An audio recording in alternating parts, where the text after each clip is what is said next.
साबिक DGISI lieutenant general retired फैज़ हमीद को 14 साल कैद बमुशक्कत की सज़ा सुना दी गई।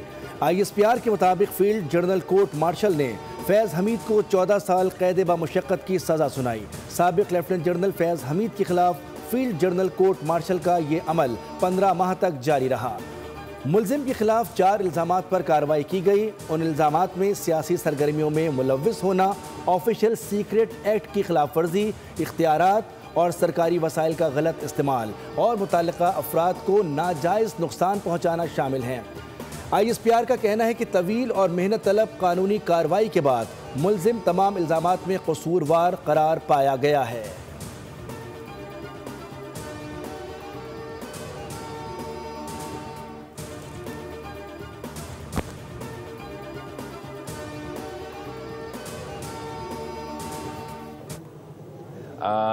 जो अपने ताकत के नशे में ना किसी सियासतदान को, ना किसी मीडिया हाउस को अपने ओहद के ख़िलाफ़ वर्जी, अपने काम के ख़िलाफ़ वर्जी करते हुए ने क्या क्या किया, और आज हम वो दिन देख रहे हैं कि उसको भी इसी ज़िंदगी में उनकी जुराइम का जवाब देना पड़ रहा है। मैं समझता हूँ कि ये एक बहुत तारीख़ी फ़ैसला है।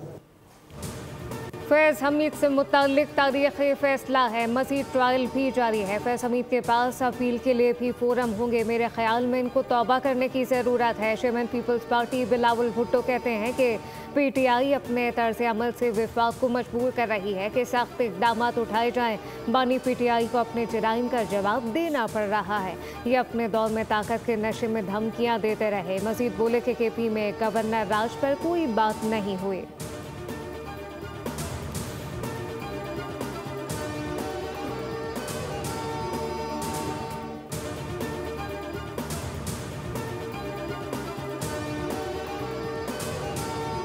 उनको बहुत पहले कहा था, मैं रोकता रहा और मैं बताता रहा कि सजाए मौत नहीं हुई तो मिनिमम 14 साल होगी। अभी ये 4 इल्जामात पे 9 मई के केसेस में आए नहीं है, जिसका ट्रायल चल रहा है, जिससे मुल्क दुश्मनी हुई, रियासत दुश्मनी हुई, इदारे का दुश्मनी हुई, जमहूरियत का दुश्मनी हुई, मुल्क का दुश्मनी हुई। और उसमें फिर आप सोचे कि बानी के लिए कितनी बड़ी मुश्किलात सामने खड़ी है। PTI के लोग जिसमें मुलविस थे उनके साथ क्या होना है। ये पाकिस्तान की जस्टिस सिस्टम की इब्तदा है, पाकिस्तान की हिस्ट्री में आज तक नहीं है। और फील्ड मार्शल साहब है, उन्होंने बुनियाद रखी है। उनका रोल ये था कि पाकिस्तान से बड़ा समेत उनके कोई भी नहीं, और ये पाकिस्तान के बाप बने हुए थे, इनको कटहरों पर ला के इबरतनाक सजाओं के साथ कानूनी तौर पर डेल्ट करना बहुत जरूरी था।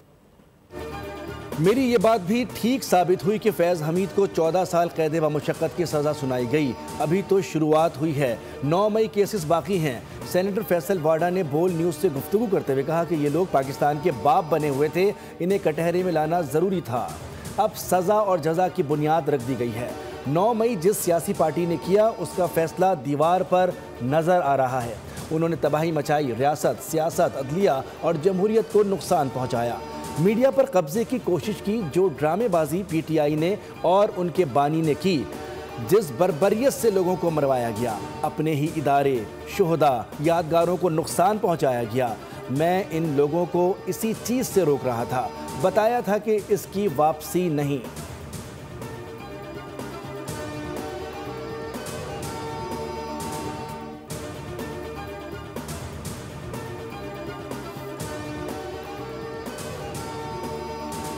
कौम बरसों फैज़ हमीद साहब और जनरल बाजवा के बोए हुए बीजों की फसल काटेगी, अल्लाह हमें माफ़ करे। वज़ीर दिफा ख्वाजा आसिफ कहते हैं कि ताकत और इक़्तिदार को अल्लाह की अता समझकर इसकी मखलूक के लिए इस्तेमाल किया जाना चाहिए। खौफ खुदा हुक्मरानों का शेवा बने।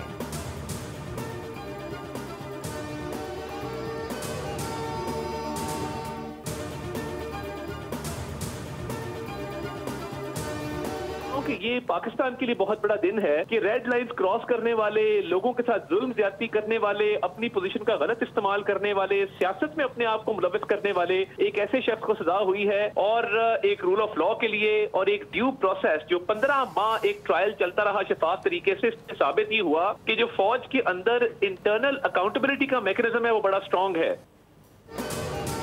रेड लाइन क्रॉस करने वाले PTI के सियासी मुशीर फैज़ हमीद के खिलाफ फैसला हक की फतह है। फौज में खुद एहतसाबी का अमल बहुत मजबूत है, जिसकी वाज़े मिसाल सबने देख ली। फैज़ हमीद के खिलाफ शवाहिद की बुनियाद पर फैसला आया। वफाकी वज़ीर इत्तलात अता तारड़की का रद्द-ए-अमल। कहा कि फैज़ हमीद को मौका दिया गया है कि अपना दिफा करें और गवाहान भी पेश करें। तमाम गवाहान के बयानात कलम बंद करने और शवाहिद को सामने लाने के बाद इंसाफ पर मबनी फैसला आया है। कानून से कोई बालातर नहीं है। फैज़ हमीद ने अपनी अथॉरिटी का गलत इस्तेमाल किया। सियासी मामलात की मज़ीद तहकीकात होंगी। फैज़ हमीद तमाम इल्ज़ामात के मुर्तकिब पाए गए। टॉप सिटी केस में भी सज़ा हुई।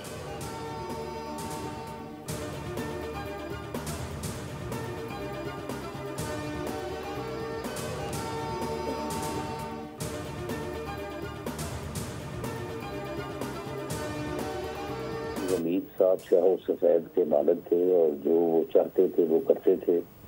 उन्होंने लोगों पे मुकदमे भी दर्ज कराए, लोगों की पकड़ दकड़ भी की। फैज़ हमीद साहब जो है वो अपनी सरकारी और अस्करी हैसियत को जिस तरह से इस्तेमाल करते थे उसकी शायद उनसे पहले कोई मिसाल नहीं मिलती।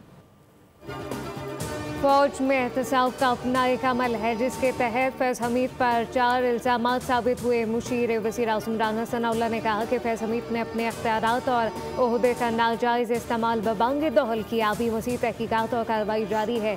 सियासी जमात से गठजोड़ साबित हुआ तो इस पार्टी को भी मुश्किलात का सामना होगा।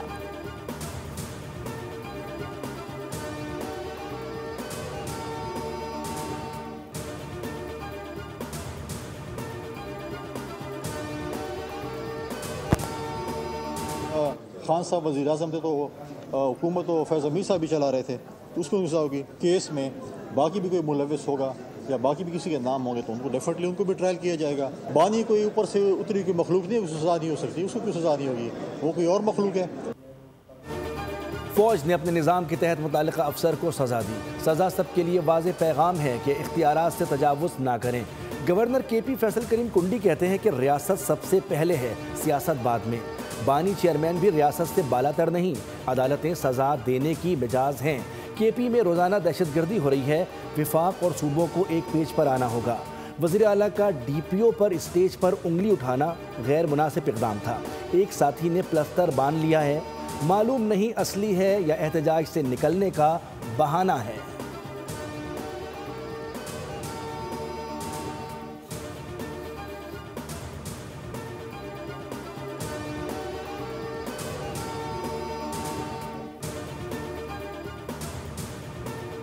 लंदन हाईकोर्ट के हुक्म पर भगौड़े आदिल राजा ने माफ़ी मांग ली। ब्रिगेडियर रिटायर्ड राशिद नसीर से झूठे इल्ज़ामात और किरदारकुशी पर तहरीरी माफ़ी एक्सपर्ट पोस्ट की। ट्वीट में लिखा कि अदालती फैसले के मुताबिक जून 2022 में लगाए गए इल्ज़ामात बेबुनियाद और हत्या कामिज़ थे। 9 अक्टूबर 2025 के फैसले में मुझे जिम्मेदार ठहराया गया। मुझे राशिद नसीर को 50,000 पाउंड हर्जाना अदा करने का हुक्म दिया गया। अदालत ने मेरे खिलाफ कानूनी अखराजात भी मंजूर किए। 14 से 29 जून 2022 के दौरान मैंने हत्या कामिज़ इल्ज़ामात लगाए थे। मेरे पास इन इल्ज़ामात का कोई दिफा मौजूद नहीं था। मैं लंदन हाईकोर्ट के फैसले के मुताबिक माफ़ी मांगता हूँ।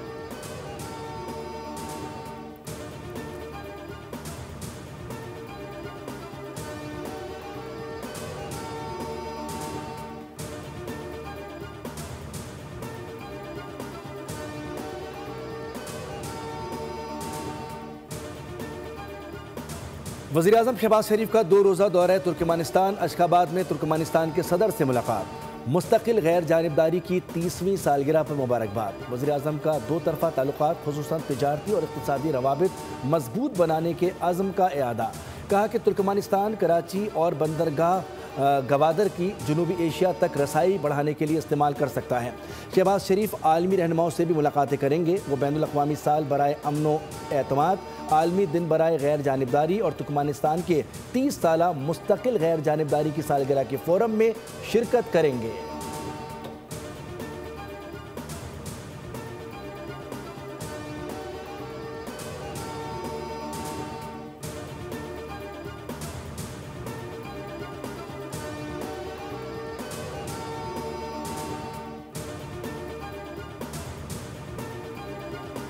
पाकिस्तानी मईशत के लिए अच्छी खबर। IMF से $20 करोड़ की किस्त मौसूल। IMF ने $20 करोड़ क्लाइमेट फाइनेंसिंग की मद में जारी किए। ज़राए वजारत खजाना के मुताबिक रकम स्टेट बैंक ऑफ पाकिस्तान के अकाउंट 1 में मुंतकिल की गई। IMF ने 8 दिसंबर को पाकिस्तान के लिए $1 अरब की मंजूरी दी थी। रकम में से $1 अरब पाकिस्तान को जारी कर्ज प्रोग्राम की तीसरी किस्त के तौर पर फराहम किए गए, जबकि $20 करोड़ पाकिस्तान को मौसमियाती तब्दीली के लिए जारी किए गए।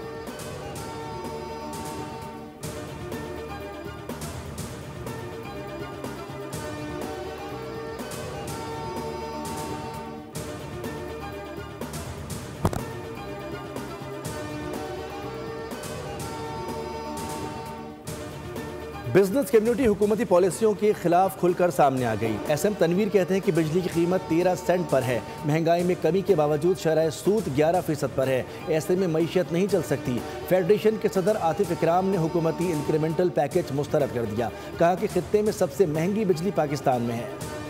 CPI 6% पर होने के बावजूद शरह सूद इतनी ज़्यादा क्यों? मुल्क में 142 सनतें बंद हो गई हैं।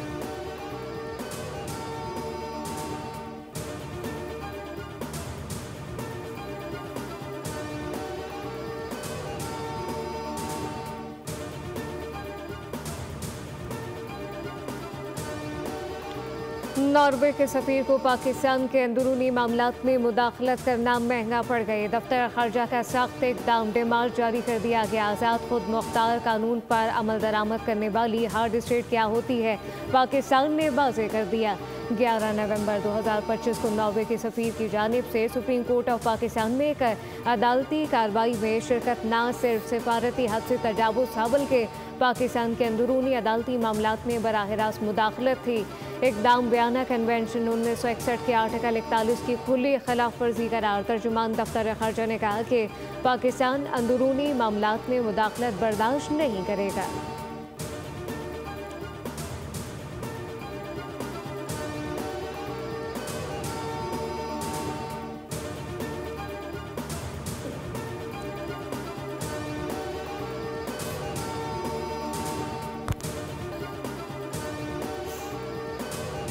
मुल्क से बाहर अस्करी कार्रवाई करने वाला बागी तस्वुर होगा। अफगान हुकूमत अपनी सरजमीन को किसी दूसरे मुल्क के खिलाफ इस्तेमाल न होने दे। अफगान उलमा ने पाकिस्तान के मुतालबे की तौसीक कर दी। अफगानिस्तान की काबुल यूनिवर्सिटी में उलमा, सियासी, मजहबी रहनुमाओं का अहम इजलास हुआ। 1000 से ज़ायद उलमा की शिरकत। एलामी में कहा गया कि पाकिस्तान ने कई बार अफगान तालिबान से कहा कि वो अपनी सरजमीन को पाकिस्तान के खिलाफ इस्तेमाल न होने दें।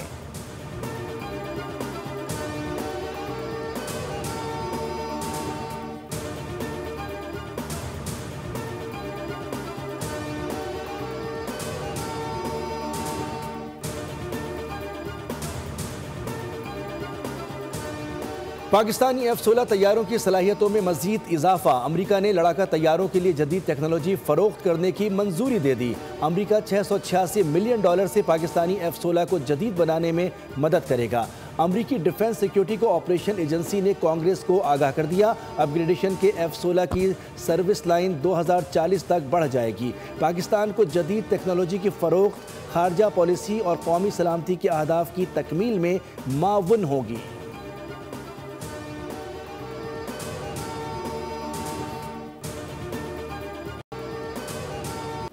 पाक चीन मुश्तरका इंसदादी दहशतगर्दी मशक़ें वॉरियर 9 मशक़ें 28 नवंबर से 14 दिसंबर तक मुनक़्क़िद की जा रही हैं। मकसद दोनों ममालिक की अफ़वाज के दरमियान ताउन को मज़ीद फ़रोग़ देना है। ISPR के मुताबिक चीनी सफ़ीर जोंग जुडोंग की मशक़ों के मेहमान खुसूसी थे। चीन के सीनियर हुकाम भी शरीक हुए। मेहमानों को मशक़ की नौयत, मकासद और तरीक़ेकार पर ब्रीफिंग दी गई। दोनों ममालिक की अफ़वाज का ख़ित्ते में अमन व इस्तेहकाम के अज़्म का इआदा।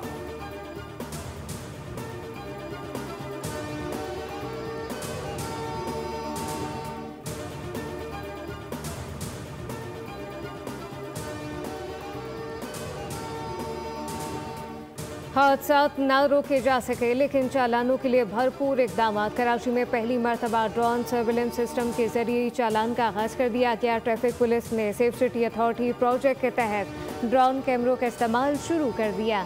सदर, ज़ेबुनिसा स्ट्रीट, परेडी, एम्प्रेस मार्केट, अतराफ के इलाकों में ड्रोन के जरिए 2 गाड़ियों को 10-10 हज़ार रुपये के चालान किए गए।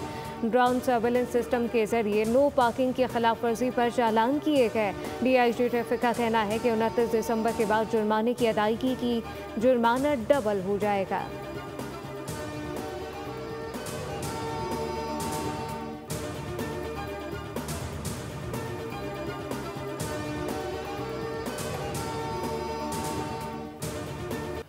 सोशल मीडिया पर गुलिस्तान जौहर में हवाई फायरिंग करने वाला नौजवान पुलिस की गिरफ्त में, असलहा बरामद कर लिया गया। SSP ईस्ट के मुताबिक गिरफ्तार मुलजिम की शनाख्त एहसन अली के नाम से हुई। मुलजिम के खिलाफ मुकदमा दर्ज करके कार्रवाई का आगाज कर दिया गया। वीडियो में नौजवान को हवाई फायरिंग करता हुआ देखा जा सकता है।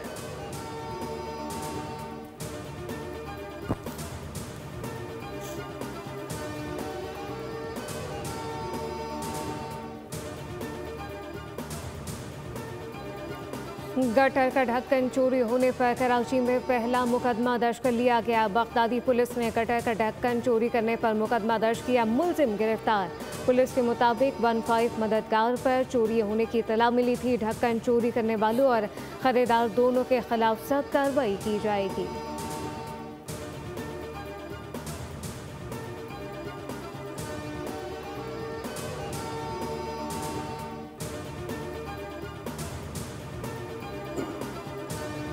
वज़ीर आला पंजाब का हर शहर को खूबसूरत बनाने का अज़म। मरियम नवाज़ की ज़ेर सदारत खुसूसी इजलास में हर ज़िला, हर तहसील और हर शहर की ब्यूटिफिकेशन प्लान पर तफसीली ब्रीफिंग दी गई। ब्यूटिफिकेशन प्लान फेस की तकमील के लिए फरवरी से मई तक का हदफ मुकर्रर किया गया। मरियम नवाज़ की हर शहर के ब्यूटिफिकेशन प्लान में वाटर फीचर, फव्वारे और मसनूई आबशार शामिल करने की हिदायत। मरकजी बाज़ारों में रोड के दरमियान खूबसूरत ग्रीन बेल्ट बनाने का हुक्म। कहा कि खुले मैनहोल, टूटी सड़कें, गंदगी और कूड़े के ढेर, टूटी हुई ग्रीन बेल्ट और ख़राब पेंट पर कार्रवाई होगी।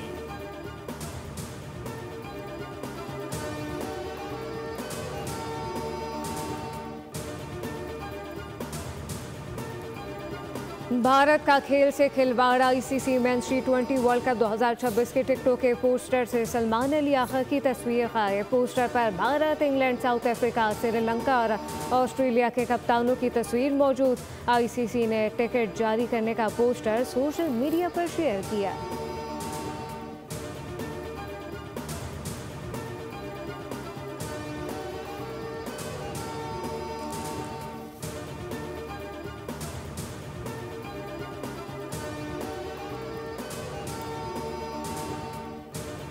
PSL का इंटरनेशनल रोड शो न्यूयॉर्क में भी सजने को तैयार। PCB के मुताबिक रोड शो 13 दिसंबर को मकामी वक्त के मुताबिक शाम 4 बजे होगा। कौमी T20 कप्तान सलमान अली आगा रोड शो में शिरकत करेंगे। अबरार अहमद, फ़हीम अशरफ, साइम अयूब, शान मसूद और सऊद शकील भी इवेंट का हिस्सा होंगे। रोड शो में दुनिया भर के सरमायाकारों को PSL की तजारती अहमियत से आगाह किया जाएगा। PSL की 2 नई फ्रेंचाइज की नीलामी आइंदा साल 6 जनवरी को शेड्यूल है।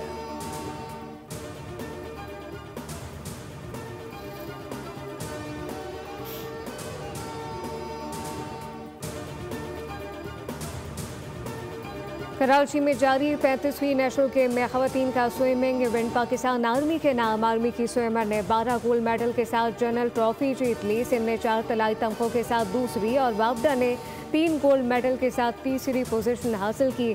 आर्मी की जहां आरा नबी 8 गोल्ड मेडल जीतकर बेहतरीन स्विमर करार पाई। रेसलिंग मुकाबलों में 5 गोल्ड मेडल के साथ वापडा का पहला नंबर, आर्मी दूसरे और पंजाब तीसरे नंबर पर।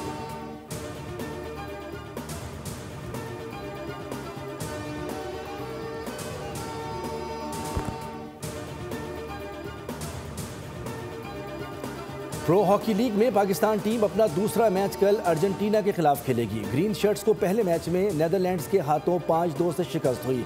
कौमी हॉकी टीम की मैच से कबल भरपूर तैयारियां। सैंतागो में खिलाड़ियों की फिटनेस और स्किल ड्रिल्स भी खुसूसी तवज्जो का मरकज़। कोचिंग स्टाफ ने खिलाड़ियों को गेम प्लान और स्ट्रेटजी पर खुसूसी ब्रीफिंग दी।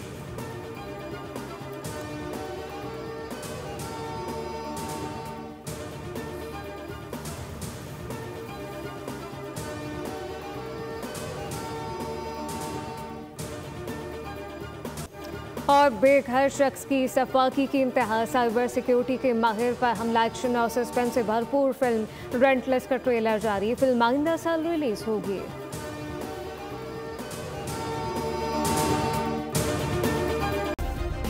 सब्सक्राइब करें और बेल दबाएं ताकि कोई खबर रह न जाए।